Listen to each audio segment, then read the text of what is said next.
Hello students, welcome to my channel NCERT explore. जो आज हम चैप्टर कवर करने वाले हैं वो है चैप्टर नंबर 14। ठीक है, class 10th science chapter number 14 sources of energy. आपका फिजिक्स का चैप्टर है, सॉरी। ठीक है, तो हम आज इसके बारे में कवर करने वाले हैं कुछ टॉपिक्स।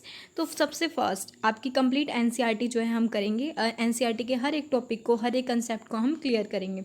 तो आपने क्लास 9th में पढ़ा होगा कि that total energy during a physical और केमिकल प्रोसेस इज कंजर्व्ड। ठीक है, चाहे आप फिजिकल प्रोसेस हो रहा है या केमिकल प्रोसेस हो रहा है, तो उस टाइम पर जितनी भी एनर्जी जो जनरेट होती है वो क्या रहती है, कंजर्व रहती है। ठीक है, सेव रहती है। तो why then do we hear so much about the energy crisis. जब आपके पास एनर्जी है, कंजर्व्ड है, तो हम ये क्यों सुनते हैं कि जो एनर्जी की कभी एक टाइम पर क्राइसिस हो जाएगा, एनर्जी ख़त्म हो जाएगी। आपको ये भी पता है कि हम एनर्जी को ना क्रिएट कर सकते, ना ही हम डिस्ट्रॉय कर सकते। ठीक है, तो हमें क्यों चिंता होती है एनर्जी के बारे में, जब हम उन्हें डिस्ट्रॉय ही नहीं कर सकते तो हम क्यों सोचते हैं कि हमारी एनर्जी एक टाइम पर ख़त्म हो जाएगी। ठीक है, तो we should be able to perform endless activities without thinking about energy resources. We should be able to perform, हम क्या कर सकते हैं, बहुत सारी एक्टिविटीज़ को परफॉर्म कर सकते हैं बिना किसी एनर्जी रिसोर्सेज के बारे में सोचें। तो सबसे पहले आपको यहाँ पर जो मेन पॉइंट बताया गया है कि जो एनर्जी है, ठीक है, वो क्या होती है, वो डिफरेंट डिफरेंट फॉर्म्स में होगी। जैसे कि क्या होता है, पोटेंशियल एनर्जी, काइनेटिक एनर्जी की अगर आप बात करते हो, आप एनर्जी जो होती है वो डिफरेंट डिफरेंट फॉर्म्स होती है एनर्जी की। जैसे कि पोटेंशियल एनर्जी, ठीक है, जब आपने कोई भी ऑब्जेक्ट है उसके अंदर अगर कोई मोशन नहीं हो रहा, ठीक है, अगर आपने अपने हाथ में प्लेट ली है तो वो प्लेट सिर्फ आपके हाथ में है, ना गिर रही है ना चल रही है, चल तो सकती ही नहीं है। ठीक है, तो जब उसमें कोई मोशन नहीं होता तो उसमें कौन सी एनर्जी होती है, पोटेंशियल एनर्जी। अगर किसी चीज़ में मोशन है, अगर आप चल रहे हो तो आपके अंदर कौन सी एनर्जी हुई, काइनेटिक एनर्जी। ठीक है, potential energy plus kinetic energy को मैकेनिकल एनर्जी कहा जाता है। तो ऐसे आप देखोगे कि एनर्जी की बहुत सारी फॉर्म्स होती है। तो एनर्जी को हम क्या कर सकते हैं, एनर्जी जो है ना हम डिस्ट्रॉय कर सकते, ना ही हम उसको क्रिएट कर सकते। तो हम एनर्जी के क्राइसिस के बारे में क्यों पढ़ते हैं कि एक टाइम पर एनर्जी जो है वो ख़त्म हो जाएगी। कैसे वो ख़त्म हो जाएगी, एनर्जी क्या होती है, डिफरेंट डिफरेंट फॉर्म्स में पाई जाती हैं। एक फॉर्म से दूसरे फॉर्म में एनर्जी को कन्वर्ट किया जाता है। कैसे एक फॉर्म से दूसरे फॉर्म में एनर्जी कन्वर्ट हो जाती है, देखो, अगर आपने एक प्लेट ली, ठीक है, आपके हाथ में वो प्लेट है, तो उसके अंदर कौन सी एनर्जी होगी, पोटेंशियल एनर्जी। लेकिन आपने वो प्लेट गिर दी, जब उसके अंदर वो गिर रही है उसके अंदर कौन सा मोशन, काइनेटिक एनर्जी। और जब वो प्लेट ग्राउंड को हिट करेगी, टकराएगी, तो एक आवाज़ आएगी। ठीक है, तो क्या होगा, वहाँ पर साउंड एनर्जी प्रोड्यूस होगी। तो इस तरह से यानी कि एनर्जी कितनी चेंज हो रही है, पहले पोटेंशियल, फिर काइनेटिक, फिर साउंड एनर्जी। तो एनर्जी क्या होती है, एक फॉर्म से दूसरी फॉर्म में क्या होती है, ट्रांसफ़र होती है।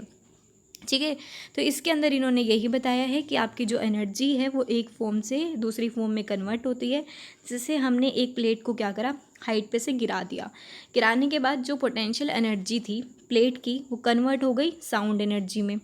कैसे हुई, कि जब उस प्लेट ने ग्राउंड को हिट किया तो साउंड प्रोड्यूस होती है, तो यानी कि वो पोटेंशियल एनर्जी अब किस में कन्वर्ट हो रही है, साउंड एनर्जी में। ठीक है, ऐसे ही इन्होंने इस एक और एग्जांपल दिया हुआ है। वो एग्जाम्पल इन्होंने बताया है कि यानी कि इन्होंने क्या प्रूव करना चाहे कि एनर्जी को हम एक फॉर्म से दूसरी फॉर्म में कन्वर्ट कर सकते हैं। उसके लिए इन्होंने एक एग्जाम्पल प्लेट वाला दिया है आपके एनसीईआरटी की बुक ने, और दूसरा जो है इन्होंने कैंडल का एग्जाम्पल दिया। अब कैंडल क्या है, आपके घरों में कैंडल होगी। अब तो यूज़ नहीं करते, पहले के टाइम में लोग करते थे, अब तो सबके घरों में इन्वर्टर आ गया है। ठीक है, लेकिन फिर भी आप करते हो, किसी ओकेजनली आप कैंडल्स जलाते हो। तो कैंडल क्या होती है, कैंडल के अंदर वैक्स प्रेजेंट होती है, और वैक्स के अंदर क्या होंगे, कुछ केमिकल्स प्रेजेंट होंगे। ठीक है, वैक्स के अंदर क्या प्रेजेंट होंगे, कुछ केमिकल्स प्रेजेंट होंगे, और उन केमिकल के अंदर क्या होगा, उनके अंदर क्या होगी, कुछ बॉन्ड होगी। कौन सी एनर्जी होगी, केमिकल एनर्जी होगी। ठीक है, इस वैक्स में क्या केमिकल एनर्जी है। जब भी आपने क्या करा, इस यानी कि इसको हीट करा, आपने बर्न करा, इस कैंडल को जलाया, जलाते क्या निकलती है, हीट निकलती है। तो अब ये केमिकल एनर्जी किस में कन्वर्ट हो रही है, हीट एनर्जी में। ठीक है, अब क्योंकि यहाँ पर हीट रिलीज़ हो रही है, आपने चैप्टर फर्स्ट में पढ़ा होगा, जब भी हीट रिलीज़ होती है तो कौन सी रिएक्शन होती है वहाँ पर, एक्जोथर्मिक रिएक्शन। क्योंकि यहाँ पर हीट रिलीज़ हो रही है तो कौन सी रिएक्शन हो रही है, एक्जोथर्मिक रिएक्शन हो रही है। ठीक है, अब यहाँ पर क्या हो रही है, हीट रिलीज़ हो रही है, और अगर हीट रिलीज़ होगी तो ऑब्वियस सी बात है कि वहाँ पर क्या हो रही है, एक्सोथर्मिक रिएक्शन हो रही है। अब हम क्या बात कर रहे थे कि एनर्जी एक फॉर्म से दूसरी फॉर्म में कन्वर्ट कैसे होती है। आपने कैंडल ली, कैंडल के अंदर कौन सी एनर्जी है, उसकी वैक्स के अंदर क्या है, केमिकल एनर्जी है। आपने उसको बर्न करा, जलाया, हीट प्रोड्यूस हुई, किस में कन्वर्ट हो गई, केमिकल एनर्जी, हीट एनर्जी के अंदर कन्वर्ट हो गई।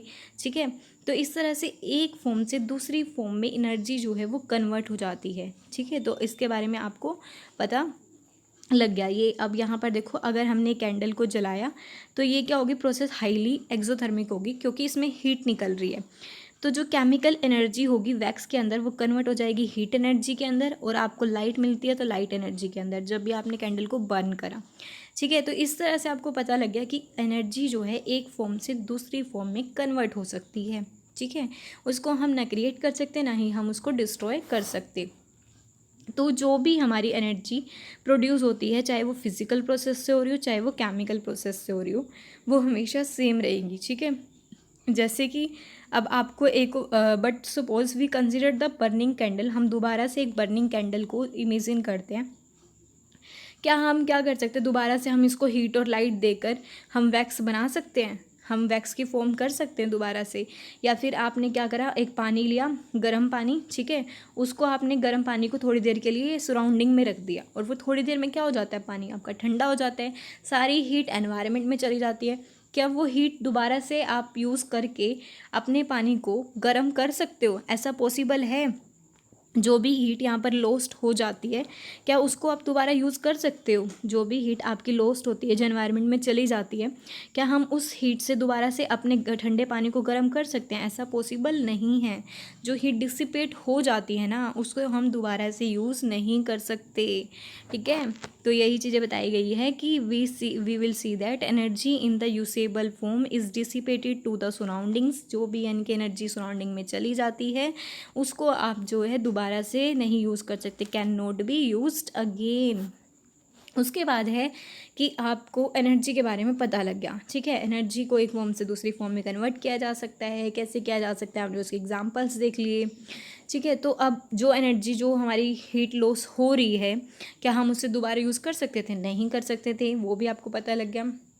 उसके बाद है आपका इससे रिलेटेड क्या क्वेश्चन आएगा, कुछ इस तरह से होगा, वो आपके पास इससे रिलेटेड क्या क्वेश्चन पूछा जा सकता है।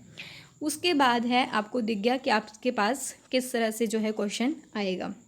उसके बाद नेक्स्ट आपका टॉपिक है कि what is a good source of energy. आपको सोर्स क्या है, जहाँ से भी एनर्जी मिल रही है, ठीक है, जहाँ से भी एनर्जी मिल रही है वो सोर्स है।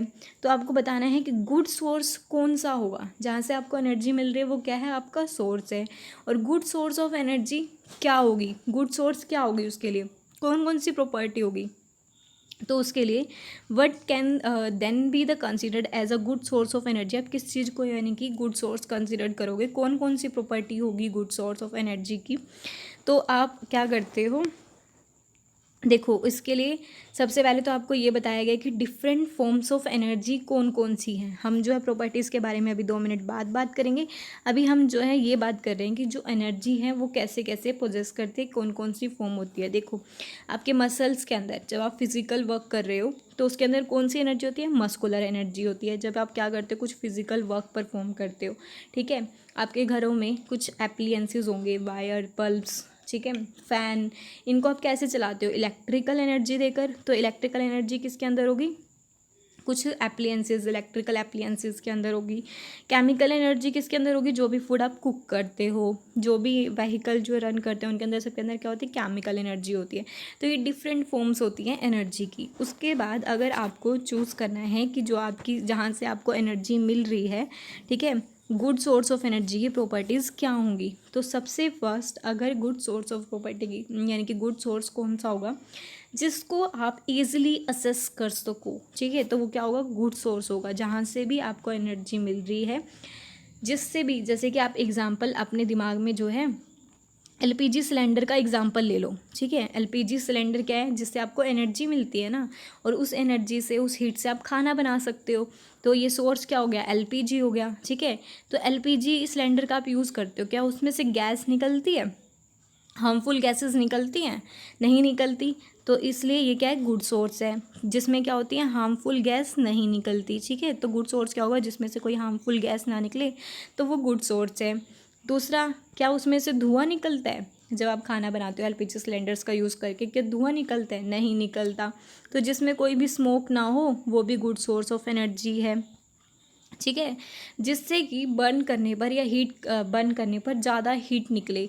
ठीक है, तो वो क्या होगा, गुड सोर्स होगा। तो एलपीजी से भी क्या होती है, ज़्यादा हीट निकलती है, उनकी भी कैलोरीफिक वैल्यू क्या है, ज़्यादा है, तो वो भी क्या होगी, गुड सोर्स ऑफ एनर्जी होगी।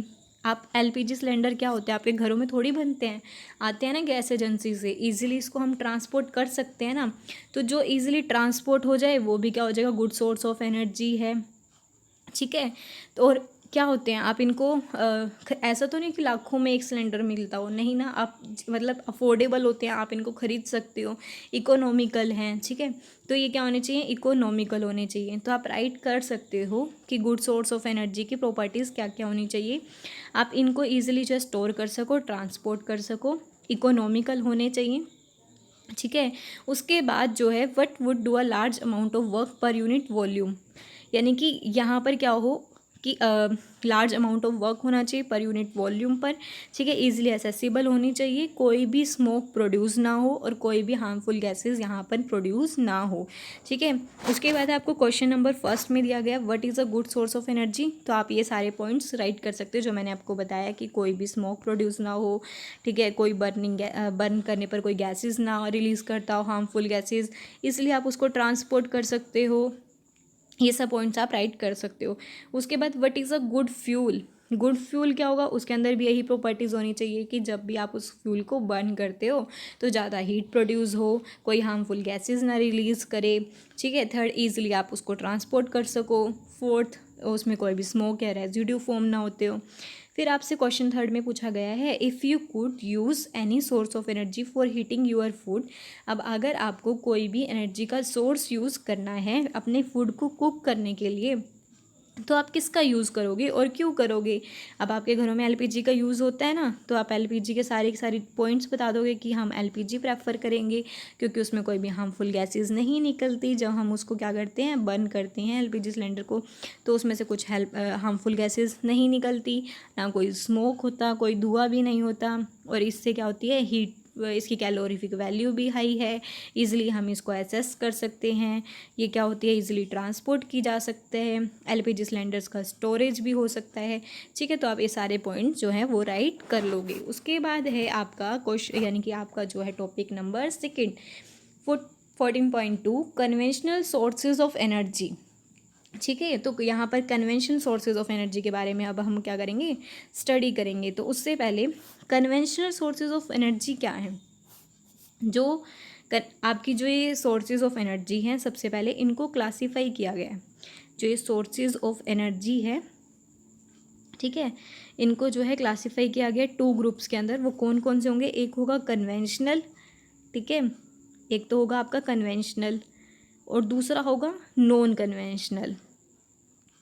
इतना समझ आ गया। दूसरा क्या होगा, नॉन कन्वेंशनल। अब एक बात और पता होनी चाहिए आपको, कन्वेंशनल के अंदर क्या आते हैं, non renewable source of energy, जिसको कि आप नेचर से रेन्यू नहीं कर सकते, ऑब्टेन नहीं कर सकते बार बार, नॉन रेन्यूएबल। और नॉन कन्वेंशनल में क्या आता है, रेन्यूएबल सोर्सेज ऑफ एनर्जी। क्या आएंगे, रेन्यूएबल सोर्स ऑफ एनर्जी, जो कि आपको नेचर से ऑब्टेन हो जाएंगे, जिनको आप रिन्यू कर सकते हो। ठीक है, अब अगर हम बात करते हैं नॉन रेन्यूएबल की, तो जो आपके पास क्या लिमिटेड सप्लाई में है, एक टाइम पर ख़त्म हो जाएंगे, जैसे कि फॉसिल फ्यूल। ठीक है, फॉसिल फ्यूल क्या आपके पास बहुत कम अमाउंट में है और एक टाइम पर क्या हो जाएंगे, ख़त्म हो जाएंगे। और अगर आप रिन्यूएबल की बात करते हो, तो रिन्यूएबल के एग्जांपल कौन कौन से होंगे, जैसे कि सन, वाटर। क्या ये वाटर आपके पास आपको बहुत टाइम लगता है, बहुत साल लगते हैं वाटर को ऑब्टेन करने में, नहीं। रेनी सीजन आएगा तो पानी ही पानी हो जाता है। ठीक है, एयर, ये सब आपको नेचर से मिल रहे हैं, तो ये क्या है, रिन्यूएबल सोर्सेज ऑफ एनर्जी होते हैं, जिनको आप रिन्यू कर सकते हो नेचर से, ऑब्टेन कर सकते हो नेचर से, जो ख़त्म नहीं होंगे। लेकिन अगर आप बात करते हैं नॉन रिन्यूएबल की, तो नॉन रिन्यूएबल तो एक टाइम पर ख़त्म हो जाएंगे नेचर से। ठीक है, इतना समझ आ गया आपको कि रेन्यूएबल कौन से होंगे, नॉन रेन्यूएबल कौन से होंगे। कन्वेंशनल सोर्सेज ऑफ एनर्जी के अंदर कौन से आते हैं, नॉन रेन्यूएबल, जैसे कि फॉसिल फ्यूल। तो अब हम किसके बारे में पढ़ेंगे, फॉसिल फ्यूल्स के बारे में। अब सबसे पहले आपके जो एनसीईआरटी के अंदर नहीं बताया हुआ कि फॉसिल फ्यूल्स फॉर्म कैसे होते हैं, तो ऑब्वियस आपको पता होना चाहिए। सबसे पहले तो आपको पता होना चाहिए कि फॉसिल फ्यूल्स होते कौन कौन से हैं। कोयल, पेट्रोलियम, नेचुरल गैस, ठीक है, कोयल हो गया, पेट्रोलियम, नेचुरल गैस, ये सारे क्या हैं यहाँ पर, फॉसिल फ्यूल्स हैं, ठीक है, और नेचुरल गैस, तो ये सब क्या हैं, फॉसिल फ्यूल्स हैं। अब ये फॉर्म कैसे होते हैं आपको पता है, आप इस वीडियो को पॉज करके सोच सकते हो कि ये फॉर्म कैसे होते हैं। आपने क्लास 8th में भी पढ़ा है। देखो अब कैसे फॉर्म होते हैं, जो कोयल है वो कैसे फॉर्म होते हैं। देखो जब क्या होता था, अभी की बात नहीं कर रही मैं आपकी कुछ कि 1-2 साल पहले की बात कर रही हूँ, या फिर मैं 90s की बात कर रही हूँ, या मैं 80s की बात कर रही हूँ, मैं 16 की बात कर रही हूँ। नहीं, ऐसा नहीं है, मैं जो है 300 साल पहले की बात कर रही हूँ, ठीक है। 300 ईयर्स एगो क्या था, बहुत घने जंगल होते थे, डेंस फॉरेस्ट होते थे, ठीक है। समझ आ रहा है ना कि 300 साल पहले क्या होता था, बहुत घने जंगल होते थे, डेंस फॉरेस्ट होते थे। उस टाइम पर क्या था, सिर्फ और सिर्फ हम वहाँ, उस टाइम पर ह्यूमन बींग्स नहीं थे, उस टाइम पर सिर्फ और सिर्फ प्लांट थे या फिर एनिमल्स थे, ठीक है। एनिमल भी जो है, ऐसा नहीं है कि उस टाइम पर डायनासोर्स हो, नो, उस टाइम पर जो एनिमल्स थे वो क्या थे, जैसे बैक्टीरिया थे। बैक्टीरिया जो कि यूनिसेलुलर ऑर्गेनिज्म है, जिनकी जो क्या होंगे, सिर्फ एक सेल से बन के मिल के बने होते हैं, कॉम्प्लेक्स बॉडी नहीं होती जिनकी, ठीक है। कौन से, यूनिसेलुलर की बात कर रहे हैं हम। तो क्या होता था उस टाइम पर, 300 साल पहले की हम बात कर रहे हैं, उस टाइम में क्या होते थे, डेंस फॉरेस्ट होते थे, जहाँ पर क्या रहते थे, प्लांट, एनिमल, बैक्टीरिया, ये सब रहते थे, ठीक है, या फिर समुद्र होते थे। तो उस टाइम पर जब कुछ जो है फ्लड हो जाने की वजह से, फ्लडिंग हो जाने की वजह से, ये क्या होते थे, ये सारे बैक्टीरिया मर के और दबने लग जाते थे सॉइल की लेयर से। जैसे कि कोई बैक्टीरिया है और वो क्या है, मर गया, ठीक है। मरने के बाद क्या होगी, उनके ऊपर सॉइल की लेयर फॉर्म हो जाती थी, ऐसे सॉइल की लेयर फॉर्म होती चली जाती थी। तो उससे क्या हो जाता था, जैसे ही वो दबने लग जाते थे उस सॉइल की लेयर से, ठीक है, जब भी ये सॉइल की लेयर के नीचे दबने लग जाते थे, तो क्या होगा, प्रेशर बढ़ जाएगा, सॉइल की लेयर्स का प्रेशर बढ़ जाएगा, रॉक का, चट्टानों का प्रेशर बढ़ने लग जाएगा, ठीक है। जैसे ही प्रेशर बढ़ेगा और जैसे जैसे ये नीचे नीचे दबते चले जाएंगे ज़मीन में, तो टेम्परेचर भी बढ़ेगा। जितने नीचे जाएंगे अब धरती में, तो टेम्परेचर क्या ज़्यादा है, तो टेम्परेचर बढ़ जाएगा, ठीक है। तो ये क्या होने लग जाते थे, प्रेशर बढ़ जाता था, टेम्परेचर बढ़ जाता था। तो जो ये बैक्टीरिया होते थे, ठीक है, डेड वेजिटेशन बोलते हैं जिनको, जो प्लांट है, जैसे जिनको बोलते हैं डेड वेजिटेशन, वो क्या होते थे, प्लांट जो हैं वो कोयला बन जाते थे, ठीक है, कोयला बन जाते थे वो, जिसको कार्बनाइजेशन भी कहा जाता है। और जो एनिमल्स होते थे, ठीक है, जो डेड एनिमल्स थे, उनसे क्या बनता था, पेट्रोलियम बनता था। और क्योंकि वो इतने ज़्यादा प्रेशर में दब रहे थे उन लेयर्स की, तो उनमें से क्या होती थी, कुछ गैसेस रिलीज़ हो जाती थी, ठीक है। तो वो कौन सी गैस होती थी, नेचुरल गैस रिलीज़ हो जाती थी। इस तरह से जो है कोयल और पेट्रोलियम फॉर्म होते थे।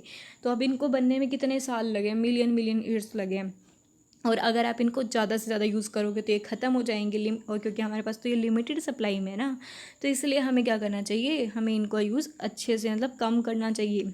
समझ आ गया कि फॉसिल फ्यूल्स के कोयल और पेट्रोलियम, और जो है 3 टाइप्स मैंने आपको बताए हैं, कोयल, पेट्रोलियम और नेचुरल गैस, कैसे फॉर्म किए गए थे बहुत टाइम पहले, ठीक है, और कितने कितने साल लगते हैं इनको फॉर्म होने में। तो in ancient times would was the common source of heat energy. पहले के टाइम में अगर आपको हीट एनर्जी को प्रोड्यूस करना है तो लकड़ियों को जलाकर जो है हीट एनर्जी को प्रोड्यूस किया जाता था। The energy of flowing water and the wind was also used for limited activities. और जो पानी जो है यानी कि बह रहा होता है, उसके अंदर कौन सी एनर्जी होती है, काइनेटिक एनर्जी होती है, ठीक है, या फिर जो विंड जो होती हैं चलती हैं, तो उन एनर्जी को भी कुछ एक्टिविटीज़ के लिए यूज़ किया जाता था, ठीक है। अब नेक्स्ट है आपका कि can you think of some of this uses. अब नेक्स्ट है कि the exploitation of coal as a source of energy made the industrial revolution possible. Increasing industrialization has lead to better quality of life all over the world. इसके अंदर इतना कुछ नहीं दिया हुआ, बस यही है कि जैसे जैसे इंडस्ट्रियलाइजेशन के अंदर डिमांड बढ़ती गई कोयले की, तो कोयला का जो ज़्यादा यूज़ होने लगा, ठीक है। और क्योंकि कोयले से जो होती है ना, जो हीट रिलीज़ होती है, जो वो अच्छी क्वांटिटी में हीट रिलीज़ होती है, ज़्यादा से ज़्यादा कोयले को यूज़ करेंगे तो एक टाइम पर क्या है, हमारे पास तो कोयला लिमिटेड सप्लाई में ख़त्म भी हो जाएगा, ठीक है। उसके बाद नेक्स्ट है आपका, तो जो ग्रोइंग डिमांड थी इनकी, कहाँ से जो एनर्जी प्रोड्यूस हो रही थी फॉसिल फ्यूल से, कोयला या पेट्रोलियम के बर्न करने से, वो बढ़ती जा रही है। ठीक है, तो our technology are were also develop for using this energy sources. उसके बाद नेक्स्ट आपको बताया गया है कि जो ये फॉसिल फ्यूल्स हैं वो क्या हैं, non renewable source of energy हैं, क्योंकि हम इनको जनरेट नहीं कर सकते, इनको जनरेट करने में बहुत बहुत साल लगते हैं। तो ये क्या होंगे, non renewable source of energy. तो हमें इनको क्या करके रखना चाहिए, सेव करके रखना चाहिए, कंजर्व करके रखना चाहिए, ताकि जो है हम इसको लंबे टाइम तक यूज़ कर सकें, लंबे टाइम तक हम फॉसिल फ्यूल्स का यूज़ कर सकें। If we were to continue consuming this sources at alarming rate, अगर हम ज़्यादा से ज़्यादा टाइम तक इन फॉसिल फ्यूल्स का यूज़ करते रहेंगे तो क्या होगा, एक टाइम पर ये फॉसिल फ्यूल क्या हो जाएंगे, ख़त्म हो जाएंगे। In order to avoid this alternate source of energy were explored, तो यानी कि इन फॉसिल फ्यूल्स को क्या करना चाहिए, हमें अवॉइड करना चाहिए और हमें कुछ और जहाँ से हमें क्या हो एनर्जी मिल सके, हमें ऐसे कुछ सोर्स जो हैं वो एक्सप्लोर करने चाहिए। लेकिन हम क्या होते हैं, कंटिन्यूसली अपनी एनर्जी रिक्वायरमेंट के लिए किस पर डिपेंड करते हैं, फॉसिल फ्यूल्स पर डिपेंड करते हैं। अब यानी कि अगर तुम इस फॉसिल फ्यूल को बर्न कर रहे हो तो उसकी क्या क्या डिसएडवांटेज होगी, क्या डिसएडवांटेज हो सकती है। अगर आप इन फॉसिल फ्यूल को बर्न करते हो तो उनसे एयर पोल्यूशन होगा। ठीक है, अगर आप इन कोयले को या पेट्रोल जो है व्हीकल में यूज़ किया जाता है, ठीक है, तो इनसे क्या होता है, धुआं निकलता है। ठीक है, एयर, तो इससे क्या हो रहा है, एयर पोल्यूशन हो रहा है। ये क्या करते हैं, कुछ हार्मफुल गैसेस को भी रिलीज़ करते हैं। तो कैसे रिलीज़ करते हैं, जैसे ही आपने कोयले को बर्न करा तो ये बंद करने पर क्या करते हैं, कुछ हार्मफुल गैसेस को रिलीज़ करते हैं। वो कुछ हार्मफुल गैसेस कौन कौन सी होंगी, कुछ ऑक्साइड्स होंगे नाइट्रोजन के, सल्फ़र के। ठीक है, oxides of nitrogen and sulphur, या फिर क्या रिलीज़ करते हैं, कार्बन मोनोऑक्साइड। अब ये जो यहाँ पर ये रिलीज़ हो रही है यहाँ से गैसेस, जब ये क्या करती है, एटमॉस्फेयर में वाटर वेपर प्रेजेंट होते हैं, पता है ना आपको, ह्यूमिडिटी, वाटर वेपर प्रेजेंट होते हैं। तो ये जब उन वाटर वेपर के साथ रिएक्ट करेगा तो ये क्या बन जाते हैं, सल्फ्यूरिक एसिड बन जाते हैं। ठीक है, सल्फ्यूरिक एसिड। अब ये एसिड जब आपकी रेन के साथ मिल के आएगी तो क्या बना देगी, हमारी रेन को एसिडिक बना देगी। ठीक है, तो इस तरह से इसकी डिसएडवांटेज होती है कि अगर आप इन कोयल को बर्न कर रहे हो तो एयर पोल्यूशन हो रहा है, कुछ हार्मफुल गैसेस को ये रिलीज़ कर रहे हैं, जिससे क्या हो रही है, हमारी रेन एसिडिक हो रही है, जिससे क्या हो रहा है, एसिडिक रेन हो रही है। तो आप ये लिखोगे कि अगर आप बर्न कर रहे हो तो इससे क्या हो जाता है, एयर, हमारा एयर पोल्यूट हो रही है। और इसको बर्न करने से, कोयल और पेट्रोलियम को बर्न करने से क्या क्या रिलीज़ होता है, oxides of carbon, nitrogen, sulphur जो है वो रिलीज़ होते हैं फॉसिल फ्यूल्स को बर्न करने पर। ठीक है, और कुछ एसिडिक ऑक्साइड्स। उसके बाद जिससे क्या होती है, एसिड रेन होती है। जो एसिड रेन होगी जब वो क्या करती है, मेराइन इकोसिस्टम में, यानी कि नदियों में जब ये गिरती है, एसिड रेन होती है, बारिश होती है, एसिड रेन होगी, तो वो क्या करती है, हमारे मेराइन इकोसिस्टम को ख़राब कर रही है। जो भी फिश वगैरह हैं वो क्या होती हैं, मर जाती हैं। क्यों मर जाती हैं, जब ये एसिड रेन होगी, ठीक है, तो नदियों के अंदर जो ऑक्सीजन का अमाउंट है वो ख़त्म हो जाता है। और जब ऑक्सीजन नहीं रहेगी, जब डिज़ोल्व ऑक्सीजन नहीं रहेगी तो फ़िश क्या होंगी, वहाँ पर मरने लग जाएंगी। ठीक है, तो इससे क्या कर रहे हैं, ये हमारे अफेक्ट कर रहे हैं किसको, मेराइन इकोसिस्टम को। और इसी से, यानी कि जब आप फॉसिल फ्यूल को बर्न कर रहे हो तो एयर पोल्यूशन हो रहा है। उस टाइम पर कुछ कार्बन डाइऑक्साइड गैस भी रिलीज़ होती है। कार्बन डाइऑक्साइड से क्या होता है, ग्रीन हाउस इफेक्ट होता है। ठीक है, तो क्या होता है, ग्रीन हाउस यानी कि इफेक्ट होगा। समझ आ गई, तो ये सारी क्या होती हैं, फॉसिल फ्यूल्स को बर्न करने से डिसएडवांटेज है।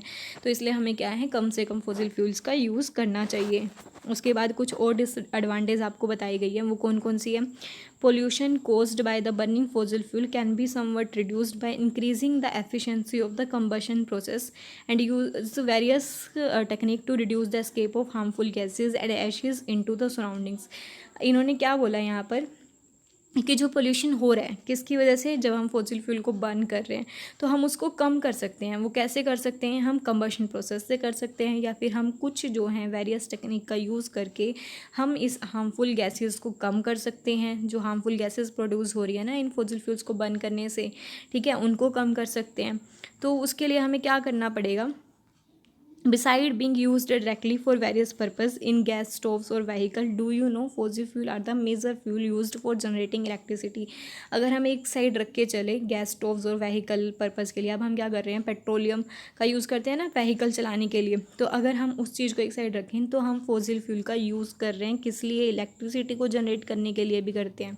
ठीक है, तो let us produce some electricity at our ovens. हम जो हैं, अब हम जो हैं फॉसिल फ्यूल से कैसे कैसे जो है इलेक्ट्रिसिटी को प्रोड्यूस कर रहे हैं उसके बारे में पढ़ेंगे।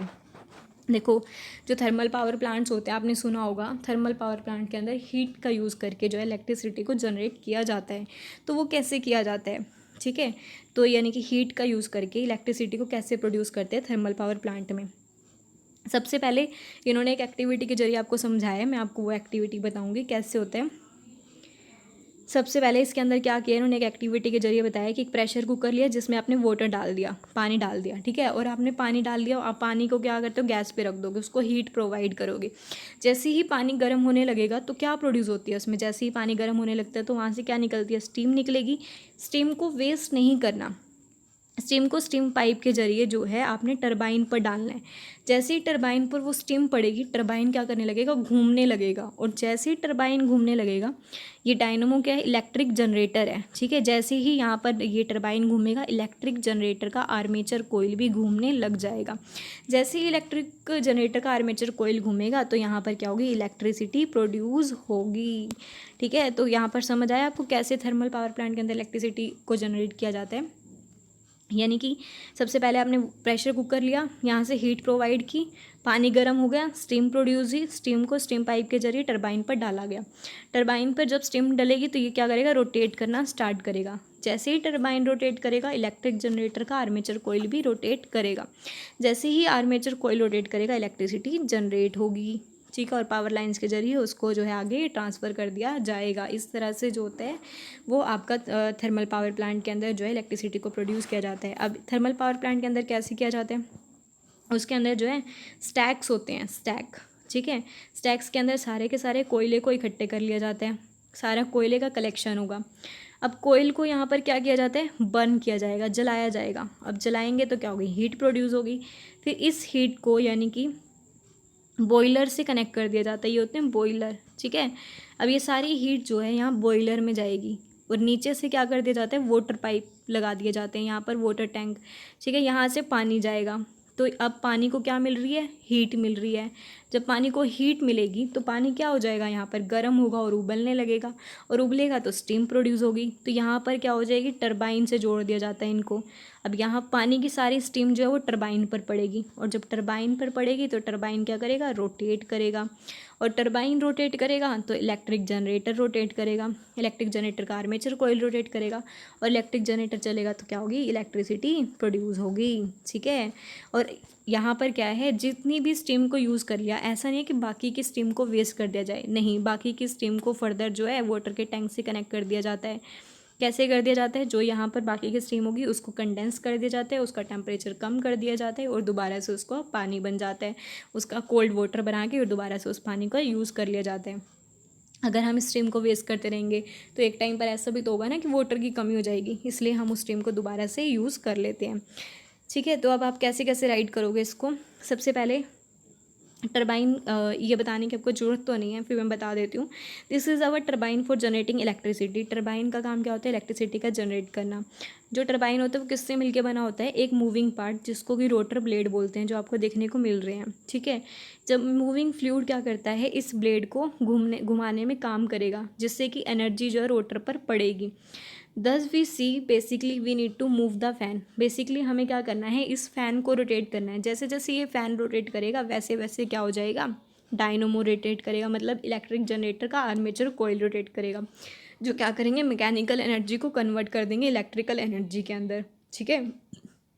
तो इस तरह से जो इलेक्ट्रिसिटी प्रोड्यूस हो जाएगी। अब थर्मल पावर प्लांट के अंदर सेम इसी तरह से क्या होता है कि सबसे पहले लार्ज अमाउंट में फॉसिल फ्यूल्स को या कोयले को जलाया जाता है पावर स्टेशंस के अंदर, ताकि पानी को गर्म किया जा सके। पानी गर्म होगा, स्टीम प्रोड्यूस होगी, स्टीम प्रोड्यूस होगी तो टरबाइन चल सकेगा, टरबाइन चलेगा तो इलेक्ट्रिसिटी जनरेट होगी, ठीक है। तो इस तरह से थर्मल पावर प्लांट की वर्किंग होती है, जो भी मैंने आपको समझाई। उसके बाद the term thermal power plant is used since fuel is burn to produce heat energy which is converted into electrical energy. Thermal power plant के अंदर फ्यूल के लिए क्या यूज़ किए जाते हैं, फॉसिल फ्यूल्स यूज़ किए जाते हैं, उनको बर्न करके क्या किया जाता है, हीट एनर्जी को प्रोड्यूस किया जाता है। और हीट एनर्जी से हम क्या करते हैं, इलेक्ट्रिकल एनर्जी में कन्वर्ट कर देते हैं हीट एनर्जी को, कैसे, इलेक्ट्रिसिटी प्रोड्यूस करके। उसके बाद है नेक्स्ट आपका hydro power plants. Hydro power plant, अब हाइड्रो से ही आपको पता लग रहा है, हाइड्रो का मतलब क्या है वाटर, और पावर प्लांट का मतलब क्या है इलेक्ट्रिसिटी। तो पानी की हेल्प से जो है इलेक्ट्रिसिटी को जनरेट किया जाता है। अब वो कैसे किया जाता है, देखो यहाँ पर, देखो यहाँ पर क्या होते हैं, बड़े बड़े रिवर्स होते हैं, ठीक है, ये क्या है रिवर्स होंगी, यानी कि रिवर्स होते हैं बड़े बड़े। अब सबसे मेन बात है कि जब नदियाँ हैं उसके अंदर पानी फ्लो कर रहा है, तो उसमें कौन सी एनर्जी होगी, काइनेटिक एनर्जी होगी, ठीक है। अब यहाँ पर क्या नदियों का पानी है, ठीक है, ये फ्लो कर रहा है। अब इसके फ्लो को रोकने के लिए बड़े बड़े डैम्स को कंस्ट्रक्ट किया जाता है, ठीक है। अब यहाँ पर क्या हमने डैम्स लगा दिए बड़े बड़े।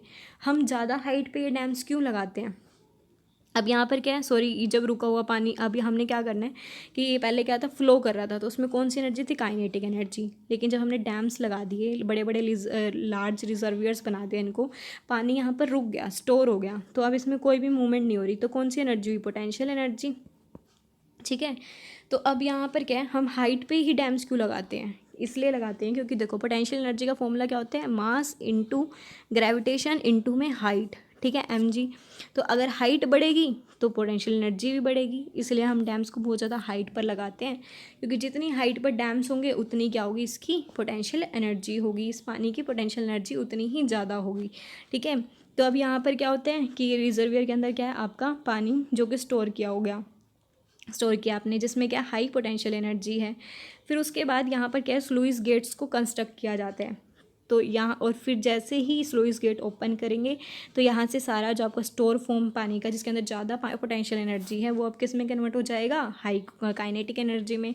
एकदम से इस पानी को इस टरबाइन पर गिरा जाता है, ठीक है, क्योंकि टरबाइन ऐसे छोटी मोटी मोटर नहीं होती कि आपने इस पर पानी डाला, एक बोतल पानी डाला और ये चल जाएगी, नहीं, एकदम से फ्लो गिरना पड़ेगा, बहुत ज़्यादा फ्लो में आपको पानी डालना पड़ता है। तो जब आपने इसमें बहुत ज़्यादा फ्लो से पानी को टरबाइन पर डाला तो टरबाइन क्या करने लगा, रोटेट करने लगा। अब टरबाइन रोटेट करेगा तो इलेक्ट्रिक जनरेटर का आर्मेचर कोयल रोटेट करेगा, और इलेक्ट्रिक जनरेटर का आर्मेचर कोयल रोटेट करेगा तो इलेक्ट्रिसिटी प्रोड्यूस होगी, और जिसको पावर लाइन्स के थ्रू जो है ट्रांसफ़र कर दिया जाता है। तो इस तरह से जो है हाइड्रो पावर प्लांट के अंदर इलेक्ट्रिसिटी को जनरेट किया जाता है। कैसे किया जाता है, यहाँ पर क्या है, स्लुइस गेट है, इसको ओपन किया, ओपन करने से पानी को जो टरबाइन पर डाला, टरबाइन पर पानी डलेगा, टरबाइन घूमेगा, ठीक है, टरबाइन क्या होगा, घूमने लगा, टरबाइन घूमेगा तो इलेक्ट्रिक जनरेटर चलेगा, इलेक्ट्रिक जनरेटर चलेगा तो इलेक्ट्रिसिटी प्रोड्यूस होगी, ठीक है, और बाकी का जो पानी होता है उसको फिर से रिवर में डाल दिया जाता है।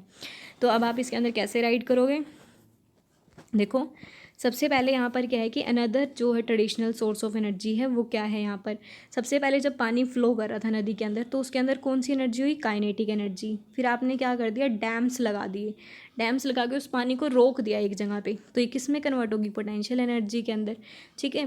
फिर आपने यहाँ पर क्या करा, स्लुइस गेट्स लगा दिए, जिससे कि आपने इस पानी को एकदम से टरबाइन पर डाला, अब ये फिर से फ्लो कर रहा है, तो इसमें कौन सी एनर्जी होगी, काइनेटिक एनर्जी, ठीक है। कहाँ पर डाल रहे हो आप, टरबाइन के ऊपर डाल रहे हो। टरबाइन का काम क्या होता है, काइनेटिक एनर्जी को किस में कन्वर्ट करना, मैकेनिकल एनर्जी के अंदर, ठीक है। और उसके बाद इलेक्ट्रिक, अब टरबाइन घूमेगा तो इलेक्ट्रिक जनरेटर घूमेंगे, और इलेक्ट्रिक जनरेटर क्या करेंगे, इस मैकेनिकल एनर्जी को किस में कन्वर्ट कर देंगे, इलेक्ट्रिकल एनर्जी के अंदर, और उस इलेक्ट्रिसिटी को पावर लाइन्स की हेल्प से किस में, यानी कि पावर लाइन्स की हेल्प से आगे जो है इलेक्ट्रिसिटी को ट्रांसफ़र कर देंगे। इस तरह से यहाँ पर एनर्जी जो होती है एक फॉर्म से दूसरी फॉर्म में कन्वर्ट हो रही है। पहले काइनेटिक एनर्जी थी, फिर आपने उसमें पानी को रोक लिया तो पोटेंशियल एनर्जी, स्लुइस गेट को ओपन कर दिया, पानी को गिरवाया, फिर से काइनेटिक एनर्जी। फिर काइनेटिक एनर्जी से टरबाइन का काम क्या होता है, मैकेनिकल एनर्जी में कन्वर्ट करना। फिर मैकेनिकल एनर्जी से जनरेटर क्या करते हैं, इलेक्ट्रिकल एनर्जी में कन्वर्ट कर देते हैं, ठीक है। तो वही चीज़ आपको बताई गई है कि जो काइनेटिक एनर्जी है फ्लोइंग वाटर की, या फिर जो पोटेंशियल एनर्जी है वाटर की एट हाइट पर, ठीक है, वो सब क्या होती हैं, एनर्जी के सोर्स हैं। हाइड्रो पावर प्लांट जो हैं वो क्या करते हैं, कन्वर्ट कर देते हैं जो भी पानी, यानी कि जो हाइड्रो पावर प्लांट है, जो हमने पोटेंशियल एनर्जी थी, यानी कि जो रोक के रखा हुआ था पानी को, ठीक है, उसको कन्वर्ट कर देते हैं किस में, काइनेटिक एनर्जी के अंदर। फिर काइनेटिक एनर्जी से किस में कर रहे हैं, इलेक्ट्रिकल एनर्जी में, इलेक्ट्रिसिटी को प्रोड्यूस कर रहे हैं, ठीक है। उसके बाद आप क्या करते हो, हाइडल इलेक्ट्रिसिटी, यानी कि पानी से इलेक्ट्रिसिटी को प्रोड्यूस करने के लिए आप डैम्स लगाते हो, हाई राइज डैम्स, ठीक है। कहाँ लगाते हो, रिवर के अंदर, ताकि आप पानी के फ्लो को रोक सको, ठीक है। पानी के फ्लो को रोकने के लिए आप क्या करते हो, बड़े बड़े डैम्स लगा देते हो, और फिर इसलिए वो सारा पानी आप क्या करते हो, कलेक्ट कर लेते हो लार्जर रिजर्वियर्स के अंदर।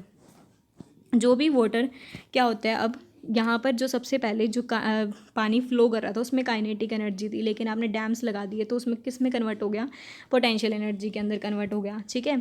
तो उसके बाद जो water from the high level in the dam is carried through pipes. तो यहाँ पर क्या है कि यहाँ जो पानी है उसको किसकी हेल्प से, एक तो ये डैम के बिल्कुल बॉटम में पाइप की हेल्प से क्या होता है, टरबाइन पर गिरा जाता है, ठीक है, बॉटम के डैम के बॉटम में से, और एक पाइपें लगा दी जाती है और पाइप से क्या होता है, पानी को सारा टरबाइन पर डाला जाता है। Since the water in the reservoir would be refilled each time in rains. ये जो यहाँ पर पानी है रिजर्वियर्स के अंदर वो क्या होगा, भर जाता है, जब भी रेन होगी, जब भी बारिश होगी दोबारा से भर जाएगा, क्योंकि ये बारिश में होने पर दोबारा से भर रहा है। तो ये क्या हो गई, रिन्यूएबल सोर्स ऑफ एनर्जी, ठीक है, जो कि नेचर से हम इसको 1 साल बाद हमें दोबारा पानी मिल जाएगा, जब भी रेनी सीजन आएगा दोबारा पानी आ जाएगा। तो ये क्या हो गया, रिन्यूएबल सोर्स ऑफ एनर्जी, ठीक है। तो इसलिए हमें क्या, हाइड्रो इलेक्ट्रिसिटी के सोर्स के लिए हमें वरी नहीं होना चाहिए। लेकिन फॉसिल फ्यूल्स क्या हैं, अगर हम फॉसिल फ्यूल्स से इलेक्ट्रिसिटी को जनरेट करना है तो उसके लिए हमें क्या होना चाहिए, वरी करना चाहिए, क्योंकि फॉसिल फ्यूल्स एक टाइम पर ख़त्म हो जाएंगे। उसके बाद आपको ये वर्किंग हो गई, आप इसको राइट करोगे कि हाइडल इलेक्ट्रिसिटी की वर्किंग या हाइड्रो पावर प्लांट से जो इलेक्ट्रिसिटी जनरेट हो रही है उसकी वर्किंग। उसके बाद अगर आपने जो ये बिग डैम्स लगाए हैं उससे कुछ डिसएडवांटेज हो सकती हैं, आपको कुछ डिसएडवांटेज, कुछ प्रॉब्लम जो है वो फेस करनी पड़ती है। जो डैम्स होते हैं ना उनको सिर्फ और सिर्फ कुछ ही प्लेसेस पर कंस्ट्रक्ट किया जाता है, जैसे कि हिली टेरेंस, यानी कि जहाँ भी जो पर्वत वाले क्षेत्र होंगे उनमें जो है उनको लगाया जाता है। Large area of agricultural lands and human habitation are to be sacrifice. जो यहाँ पर क्या होते हैं, बड़े बड़े जो कृषि वाले लैंड होंगे या फिर जहाँ पर लोग रहते हैं वो क्या हो जाते हैं, ख़राब हो जाते हैं, किसकी वजह से, दबने की वजह से, पानी की वजह से, दबने की वजह से ख़राब हो जाते हैं। लार्ज इकोसिस्टम भी जो है वो डिस्ट्रॉय हो जाता है पानी के अंदर दबने की वजह से। और जो पानी में रहने वाले कुछ वेजिटेशन, कुछ प्लांट्स होंगे, कुछ बैक्टीरिया होंगे, ठीक है, वो मरने लग जाते हैं। और जब उन्हें ऑक्सीजन नहीं मिलेगी, वो मरने लग जाएंगे, तो वहाँ से क्या हो जाता है, गलने सड़ने से उनमें से जो है लार्ज अमाउंट में मीथेन गैस रिलीज़ होने लग जाती है। और ये मीथेन गैस कौन सी है, ग्रीन हाउस गैस होती है, ठीक है। तो ये सारी जो है डिसएडवांटेज फेस करनी पड़ेगी अगर आप बड़े बड़े डैम्स को लगाते हो। तो जब यहाँ पर क्या किया गया था, जब गंगा नदी पर जो है टहरी डैम को लगाया गया था, या फिर जो है नर्मदा नदी पर सरदार सरोवर जो डैम्स लगाए गए थे, तो ये सारी की सारी जो प्रॉब्लम्स थी उनको फेस करना पड़ा था, ये सारी सिचुएशन उन्हें फेस करनी पड़ी थी। तो अगर आप बिग डैम्स को आप लगा रहे हो रिवर्स के अंदर इलेक्ट्रिसिटी को जनरेट करने के लिए, तो ये सारी डिसएडवांटेज आपको फेस करनी पड़ेगी, ठीक है। तो आज का टॉपिक हमारा यहीं तक था। अब नेक्स्ट क्लास में, नेक्स्ट वीडियो में हम करेंगे improvements in the technology for using conventional sources of energy.